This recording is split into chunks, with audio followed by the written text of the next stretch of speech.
don't miss an episode, subscribe to Let's Knit Together on YouTube. Click the link in the sidebar to get to our YouTube channel subscribe button.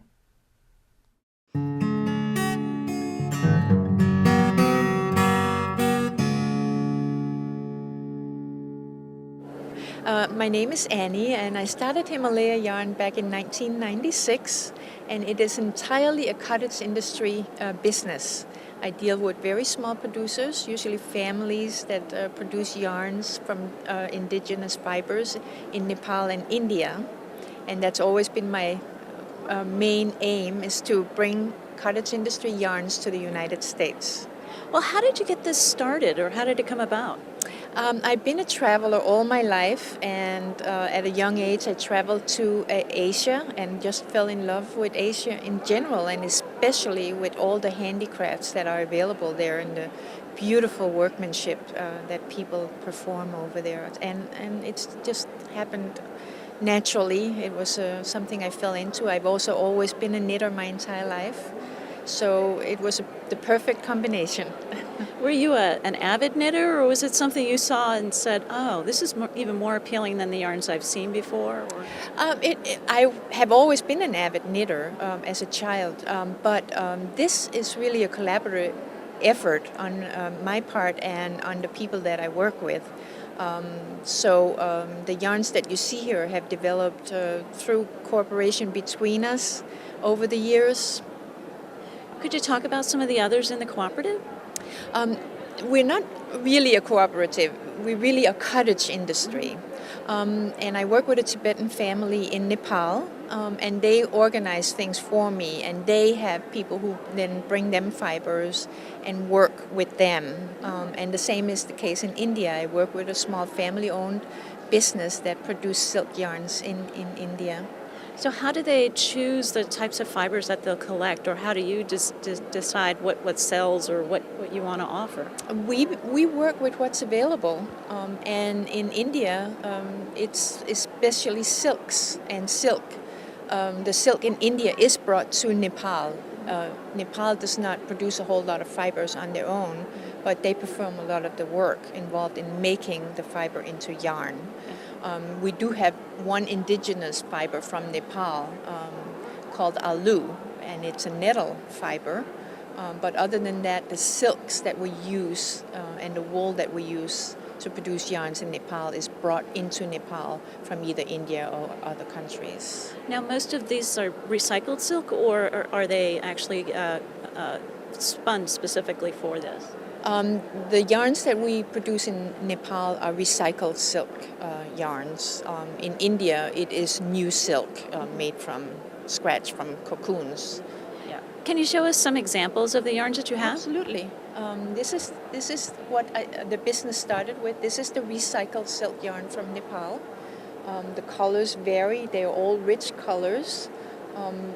And it's basically made from scraps. It used to be literally old saris that were shredded up and respun into this yarn. But now the demand for it has grown to the point where it's no longer old saris so much as it is mill ends from weaving in India. All those mill ends are collected, shipped to Nepal, and then the yarn is produced in Nepal.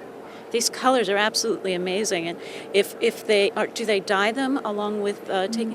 No, the yarn fibers are pre-dyed from the mills in India. So it's very interesting actually, because as you can see, these are all very rich colors, and that is because they come from one particular part of India. Different parts of India have different colors that they prefer. In this particular area where we get our fibers, these are the deep, rich, especially the reds, magentas, and purple colors that people are using. These are beautiful. What you were talking about the other type of fiber that wasn't silk. Do you have examples of that? Right here next to this. This is nettle, or aloo as it's called in Nepal. And this is a plant fiber, obviously. It's grown up in the Himalaya mountains. And the people that make it under the most primitive conditions. I have a little story sheet that I send out when I sell the yarn. The stems are cut, they're processed near the rivers using rocks and soot and sand and so it's a very, very unique fiber. I don't always have it available. It's generally a seasonally available yarn, and we just get it in the natural. And you'll find each hank has a lot of character depending on who made that specific hank. Different spinners and also the way they processed it. What seems to be your most popular yarn?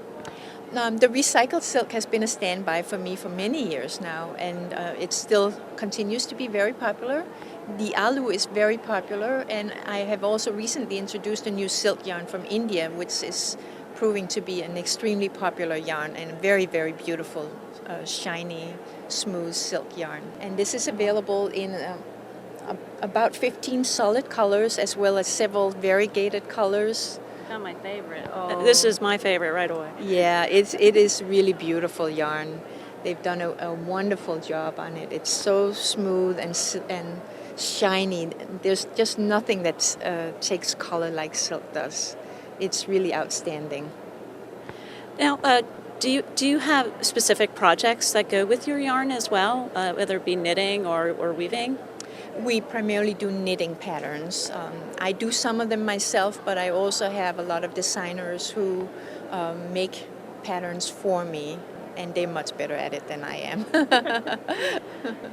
And how long have you been in business?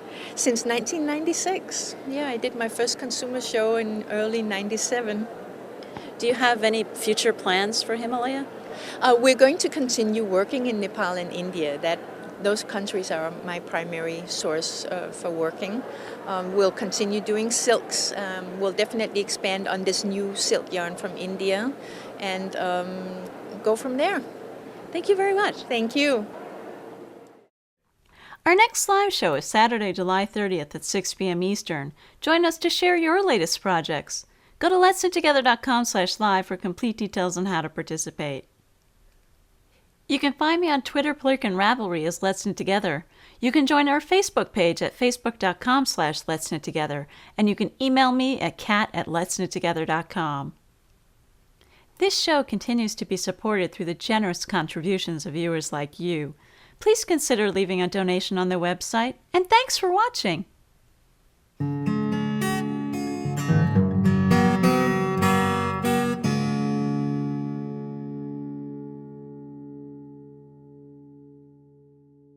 Join us to share your latest projects. Go to letsknittogether.com/live for complete details on how to participate. Okay. All right, it wasn't right. Yeah, it's not messed up. Okay. Here we go. And action. Our next live show is Saturday, July 30th at 6 p.m. Eastern. Join us to share... You're killing me. Sorry. This is the easy one. Join us to share your latest projects. Go to letsknittogether.com.